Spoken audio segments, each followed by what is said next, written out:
எரேமியா 26ஆம் அதிகாரம். யோசியாவின் குமாரனும் யூதாவின் ராஜாவுமாகிய யோயாக்கீமுடைய ராஜ்யபாரத்தின் துவக்கத்திலே கர்த்தரால் உண்டான வார்த்தை. நீ கர்த்தருடைய ஆலயத்தின் பிரகாரத்திலே நின்று கொண்டு கர்த்தருடைய ஆலயத்திலே பணிய வருகிற யூதாவுடைய பட்டணங்களின் குடிகள் அனைவரோடும் சொல்லும்படி நான் உனக்கு கற்பித்த எல்லா வார்த்தைகளையும் அவர்களுக்கு சொல்லு. ஒரு வார்த்தையையும் குறைத்து போடாதே என்று கர்த்தர் சொல்லுகிறார். அவர்கள் செய்கைகளுடைய பொல்லாப்பு நிமித்தம் நான் அவர்களுக்கு செய்ய நினைக்கிற தீங்குக்கு நான் மனஸ்தாபப்படத்தக்கதாக ஒருவேளை அவர்கள் கேட்டு அவரவர் தம் தம் பொல்லாத வழியை விட்டு திரும்புவார்கள். நீ அவர்களை நோக்கி, நான் உங்களிடத்திற்கு ஏற்கனவே அனுப்பி கொண்டிருந்தும் நீங்கள் கேளாமற் போன என் ஊழியக்காரராகிய தீர்க்கதரிசிகளின் வார்த்தைகளை நீங்கள் கேட்கும்படிக்கும் நான் உங்கள் முன்வைத்த என் நியாய பிரமாணத்தின்படி நீங்கள் நடக்கும்படிக்கும் நீங்கள் என் சொல்லை கேளாமற் போனால் நான் இந்த ஆலயத்தை சீலோவை போலாக்கி இந்த நகரத்தை பூமியிலுள்ள எல்லா ஜாதிகளுக்கு முன்பாகவும் சாபமாக்கி போடுவேன் என்று கர்த்தர் உரைக்கிறார் என்று சொல் என்றார். எரேமியா இந்த வார்த்தைகளை எல்லாம் கர்த்தருடைய ஆலயத்திலே சொல்லும்போது ஆசாரியர்களும் தீர்க்கதரிசிகளும் சகல ஜனங்களும் கேட்டார்கள். சகல ஜனங்களுக்கும் சொல்ல கர்த்தர் தனக்கு கற்பித்தவைகளை எல்லாம் எரேமியா சொல்லி முடித்தபோது ஆசாரியர்களும் தீர்க்கதரிசிகளும் சகல ஜனங்களும் அவனை பிடித்து, நீ சாகவே சாக வேண்டும், இந்த ஆலயம் சீலோவை போலாகி இந்த நகரம் குடியில்லாமல் பாழாய்ப்போம் என்று நீ கர்த்தருடைய நாமத்தினாலே தீர்க்க தரிசனம் சொல்வானேன் என்று சொல்லி ஜனங்கள் எல்லோரும் கர்த்தருடைய ஆலயத்திலே எரேமியாவுக்கு விரோதமாய் கூடினார்கள். யூதாவின் பிரபுக்கள் இந்த வர்த்தமானங்களை கேட்டு ராஜாவின் வீட்டிலிருந்து கர்த்தருடைய ஆலயத்துக்கு போய் கர்த்தருடைய புதிய வாசலில் உட்கார்ந்தார்கள். அப்பொழுது ஆசாரியர்களும் தீர்க்கதரிசிகளும் பிரபுக்களையும் சகல ஜனங்களையும் நோக்கி, இந்த மனுஷன் மரண ஆக்கினைக்கு பாத்திரன். உங்கள் செவிகளாலே நீங்கள் கேட்டபடி இந்த நகரத்துக்கு விரோதமாக தீர்க்க தரிசனம் சொன்னானே என்றார்கள்.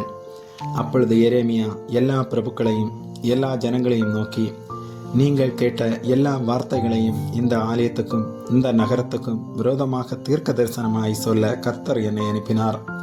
இப்பொழுதும் நீங்கள் உங்கள் வழிகளையும் உங்கள் கிரியைகளையும் சீர்படுத்தி உங்கள் தேவனாகிய கர்த்தருடைய சத்தத்தை கேளுங்கள். அப்பொழுது கர்த்தர் உங்களுக்கு விரோதமாய் சொன்ன தீங்குக்கு மனஸ்தாபப்படுவார். நானவனில் இதோ உங்கள் கையில் இருக்கிறேன். உங்கள் பார்வைக்கு நன்மையும் நியாயமாய் இருக்கிறதை எனக்கு செய்யுங்கள். ஆகிலும் நீங்கள் என்னை கொன்று போட்டால் நீங்கள் குற்றமில்லாத இரத்த பழியை உங்கள் மேலும் இந்த நகரத்தின் மேலும் இதன் குடிகளின் மேலும் சுமத்திக் கொள்வீர்கள் என்று நிச்சயமாய் அறியுங்கள்.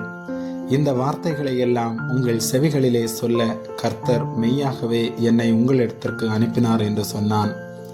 அப்பொழுது பிரபுக்களும் சகல ஜனங்களும் ஆசாரியர்களையும் தீர்க்கதரிசிகளையும் நோக்கி, இந்த மனுஷன் மரண ஆக்கினைக்கு பாத்திரன் அல்ல, நம்முடைய தேவனாகிய கர்த்தரின் நாமத்தினாலே நம்முடனே பேசினான் என்றார்கள்.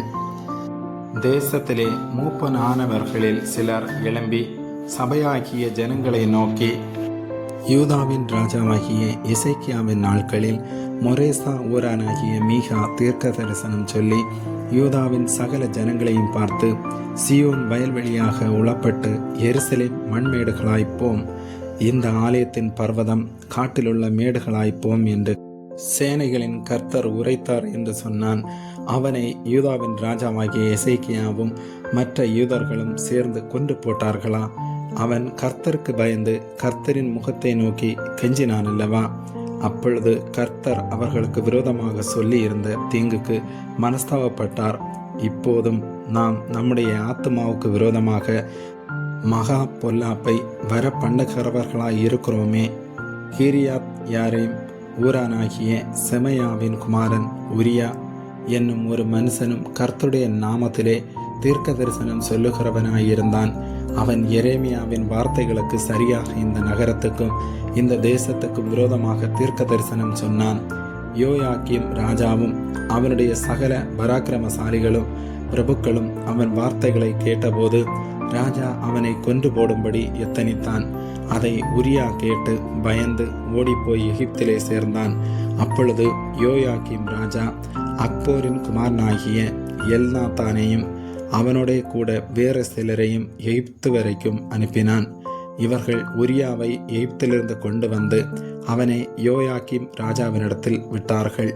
அவன் பட்டயத்தாலே அவனை வெட்டி அவன் உடலை நீச ஜனங்களின் பிரேத குழிகளிடத்திலே எறிந்து விட்டான் என்றார்கள். ஆகிலும் எரேமியாவை கொல்ல ஜனங்களின் கையில் ஒப்புக்கொடாதபடி சாப்பானுடைய குமாரனாகிய அகிகாம் அவனுக்கு சகாயமாயிருந்தான். ஆமேன்.